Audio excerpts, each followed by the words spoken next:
Assalamualaikum warahmatullahi wabarakatuh. Dengan saya Bella Sastika Anjani Prakoso dari kelas AK 401 PJJ Akuntansi Universitas Cyber Asia. Pada kesempatan kali ini, dalam rangka memenuhi nilai tugas bahasa Indonesia, saya akan melakukan beberapa ulasan untuk artikel ilmiah dan juga buku mengenai seputar prodi yang saya ambil yaitu akuntansi. Untuk artikel ilmiahnya saya ambil sumbernya dari online ya yang berjudul Analisis Penerapan Pemotongan Pajak Penghasilan Pasal 4 Ayat 2 atas sewa tanah dan atau bangunan rumah ATM pada PT Bank Sulselbar Cabang Utama Makassar yang disusun oleh Saudari Anissa Sriwulandari, Sri Nirmalasari, dan Veronica Sari Denka.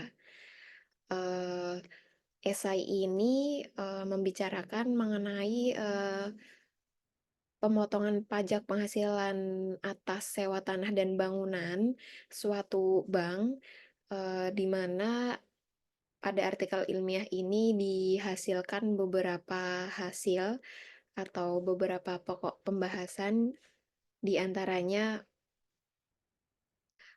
seperti penyetoran pajak, dan juga pelaksanaan pemotongan pajak kepada nasabahnya.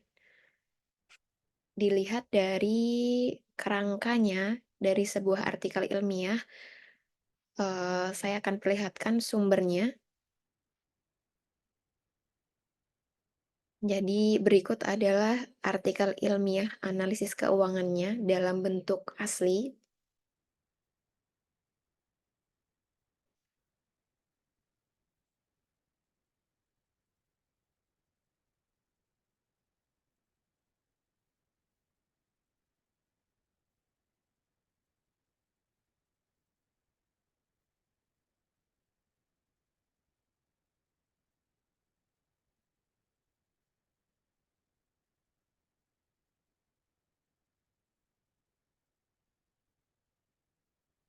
Ya, dari kerangkanya bisa kita lihat untuk halaman pertama yaitu berupa judul. Judul ditulis sesuai ya dengan kaidahnya, ditulis dengan huruf kapital dan di bawahnya disertakan penyusunnya. Ada 3 orang yaitu Anissa Sriwulandari beserta kawan-kawannya, dan di bawah judul itu terdapat abstrak di mana penjelasan singkat mengenai apa yang akan dibahas pada artikel ilmiah ini. Eh,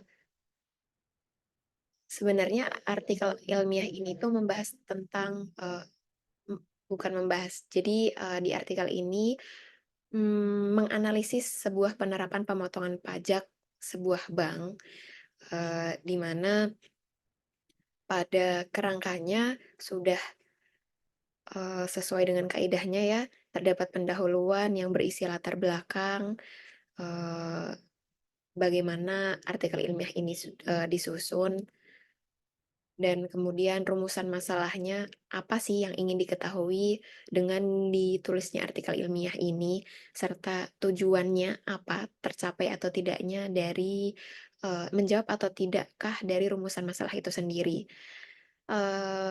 Masih di bab pendahuluan, terdapat juga landasan teori di mana teori ini mendukung hasil dari analisis yang dilakukan oleh penulis artikel ilmiah tersebut. Dari pengertiannya, jenisnya, objeknya, semua dijelaskan pada artikel tersebut sehingga menguatkan argumen yang dihasilkan.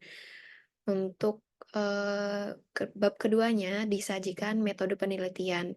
Di samping dari landasan teori, analisis artikel ilmiah yang berupa analisis ini juga menjelaskan metode apa yang dipakai sehingga analisis ini memberikan hasil yang maksimal dan memudahkan para pembacanya dalam mencerna. Hmm, Pada artikel ini juga dijelaskan, jenis datanya itu seperti apa dan sumber datanya itu dari mana, prosedur pengambilan datanya itu bagaimana, apakah sesuai dengan undang-undang atau tidak. Karena ini kan merupakan analisis yang melibatkan pihak ketiga, yaitu sebuah bank. Maka teknik, prosedur, dan, jenis sumbernya itu harus betul-betul diperhatikan dan juga sertakan dalam sebuah hasilnya. Untuk hasil dan pembahasannya, ada beberapa bagian di mana, eee, dijelaskan mengenai prosedurnya, pelaksanaannya, dan juga disertakan tabel-tabel, yang mendukung, bagaimana analisis ini dibuat, bagaimana keputusan dari hasil analisis ini tercapai, dari mana data-data, angka-angka itu diambil, nah pada tabel ini disertakan semuanya. Setelah analisis itu tercapai sebuah hasil, sebuah artikel ilmiah ini pasti memiliki kesimpulan dan saran dari penulisnya, di mana pada bab paling akhir terdapat simpulan, saran yang kemudian disusul oleh referensi dari mana penulis ini mendapatkan, sumbernya. Misalkan dalam mencari, landasan teori sebagai, penguat hasil analisis tadi, Eee, referensinya juga sudah ditulis di sini, namun disayangkan untuk penulisan referensinya ini terlihat agak, terlalu rapat ya, sehingga, eee, terkadang kan karena ini online, jadi pembacanya itu ingin juga mengakses sumbernya. Jadi kalau bisa dibuat beserta linknya, akan lebih mudah untuk pembacanya untuk mengaksesnya dan memperoleh informasi yang sama jika dibutuhkan. Dan untuk sarannya beserta simpulannya ini juga, eee, mencangkup, yang bersangkutan ya, PT Bank Sulselbar ini dicantumkan pada simpulannya dan juga memberikan saran yang mungkin untuk para pembacanya nanti jika mengalami hal yang sama bisa dapat lebih baik dalam menanganinya. Untuk ulasan yang kedua itu adalah sebuah buku, di mana buku ini bukan, eee, electronic book melainkan buku cetak dengan judul, Manajemen Strategik. Ini buku karya Fred R. David dan Forrest R. David, di mana buku ini terdiri dari 420 halaman yang berhasil diterjemahkan oleh tim penerbit Salemba 4. Ini merupakan buku edisi ke-15, yaitu konsep suatu pendekatan keunggulan bersaing. Di dalam buku ini, eee, terdapat beberapa bab di mana babnya itu berjumlah 11 yang dibagi ke dalam 6 bagian. Jadi 6 bagian bab ini terdiri dari beberapa subjudul di mana, perbagiannya ada yang terdiri dari satu bab, 2 bab, sampai paling banyak 3 4 bab. Nah, untuk mengapa sih buku ini wajib dipelajari, wajib dibaca untuk teman-teman yang sedang mempelajari, akuntansi ataupun ekonomi, di mana buku ini itu menghadirkan sebuah proses efektif untuk mengembangkan rencana strategis yang jelas, dibandingkan dengan hanya menyajikan teori seminal dalam strategi, dan model aliran yang efektif untuk benar-benar, melakukan perencanaan yang strategis sesuai dengan judulnya, yaitu manajemen strategik. Dan buku ini itu, salah satu alasan mengapa dikagumi adalah, bahwa buku ini tuh mengikuti urutan fundamental formulasi strategi, implementasi, dan evaluasi. Ada aliran dasar dari visi dan misi ke pengamatan lingkungan internal maupun eksternal. Eee, Selain itu, ke pengembangan strategi, pemilihan, dan implementasi evaluasi pun dibahas dengan baik secara runtut dalam buku ini. Hal ini telah menjadi dan terus berlanjut untuk menjadi ciri khas dari buku karya, seorang ayah dan anak, yaitu Fred R. David dan Forrest R. David ini.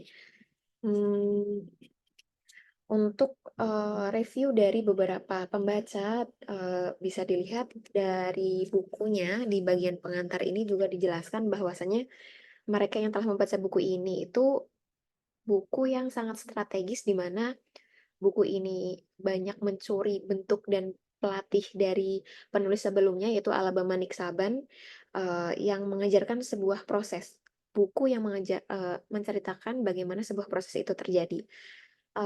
Di akhir buku ini juga diharapkan membantu perusahaan melakukan perencanaan strategis bagi karyawannya dan juga sistem perusahaannya itu sendiri.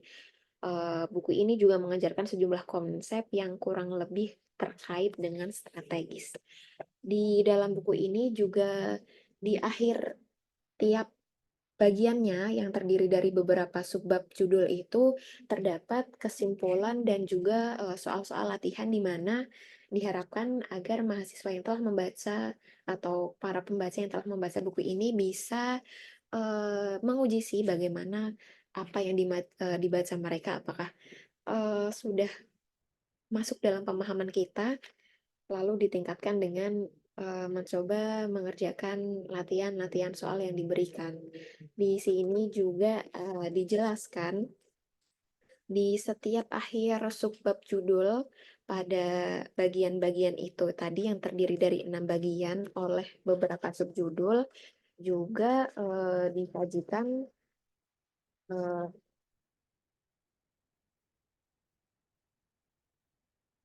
disajikan catatan khusus untuk mahasiswa. Jadi, misalkan mahasiswa harus belajar atau membaca buku ini tuh bagaimana caranya, apa yang perlu diperhatikan.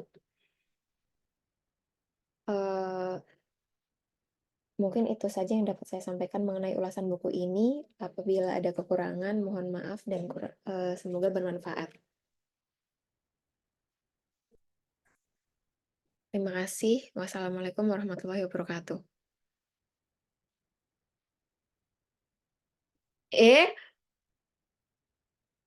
ya? Hah? Hah? Diretur?